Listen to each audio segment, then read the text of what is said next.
उरण तालुक्यातील केंद्रशासित प्रकल्पाच्या नाल्यामधून केमिकल मिश्रित पाणी येऊन नागरिकांना श्वसनाचा त्रास झाल्याने परिसरात घबराहटीचे वातावरण पसरले होते। नाल्यातून आलेल्या रसायनामधून धूर आणि उग्र वास आल्याचे स्थानिकांचे म्हणणे आहे।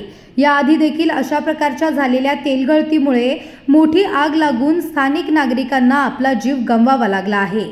आज झालेल्या गळतीमुळे नागरिकांमध्ये असंतोष पाहायला मिळाला, ज्यामुळे ONGC अधिकारी आणि ग्रामस्थांमध्ये वाद झाल्याचे पाहायला मिळाले।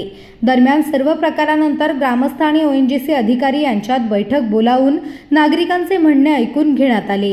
आता सध्या 11च्या दरम्यान सकाळी 11च्या दरम्यान ONGCमधून असा पिवळ्या कलरचा एक मोठा केमिकल आला आणि त्यातून धूर निघत होता आणि घशाला वगैरे खवखवत होतं। आता आम्ही सगळ्यांना बोलवले, आता CSF वाले आलेत, ONGC वाले आलेत। ONGC वाले टाळाटाळ करतात, आमच्याकडून आलं नाही, तुमच्याकडून। एका साहेबांनी तर डायरेक्ट सांगितलं की तुम्ही टाकलात म्हणून। एवढा जलनशल होता की त्याचे वापर निघाला। आम्ही व्हिडिओ करून ठेवले। या ONGCमुळे आम्हाला खूप धोका आहे, यांनी काहीतरी करावा आणि त्या अधिकाऱ्याच्यावर ज्यांनी सोडला आहे बेजबाबदारी केली आहे, ज्याच्यामुळे आईल सुटला आहे त्याच्यावर कारवाई झाली पाहिजे आणि आमच्या समस्या सोडवल्या पाहिजेत।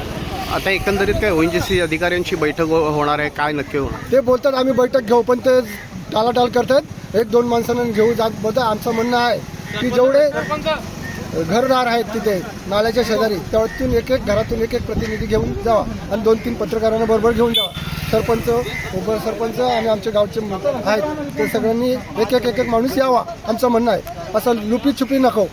ONGCचे अधिकारी लुपीछुपी करतात आणि भांडणं लावतात आणि मार्फत वारंवार हा होणारा हा इन्सिडेंट आहे आणि हा दर टायमाला यांची सिक्युरिटी आहे ती कोणत्या पद्धती आहे ते अजूनपर्यंत म्हणजे एवढा अपडेट असून सुद्धा कोणत्याही प्रकारची जी सिक्युरिटी पाहिजे ती होत नसल्याकारणाने ग्रामस्थांना हा जीवाशी खेळला जाणारा हा खेळ आहे। त्यामुळे हा कुठेतरी थांबण्यात यावा आणि एवढी मोठी ONGC कंपनी, एवढा मोठा त्यांचा प्रोजेक्ट, तर होणाऱ्या ह्या सगळ्या संदर्भात काहीतरी एक सिक्युरिटी आणि आतल्या आत घ्यायला पाहिजे, की जेणेकरून हा जो भाग आहे तो ग्रामस्थांना किंवा गावकात नाही। आता हा जो नाला आहे हा समुद्रकिनारी जॉईंट झालेला आहे। हा जो पाण्याचा प्रवाह जर समुद्रात गेला तर माशांचा प्रॉब्लेम आहे। परत आता असणारे काही आता पर्यटक आहेत तर संख्येची वाढ झालेली आहे।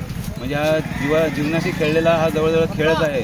तरी ONGC लवकरात लवकर या विषयावर एक मग ग्रामस्थांमार्फत आंदोलनाचं एक पुकारलं जाईल।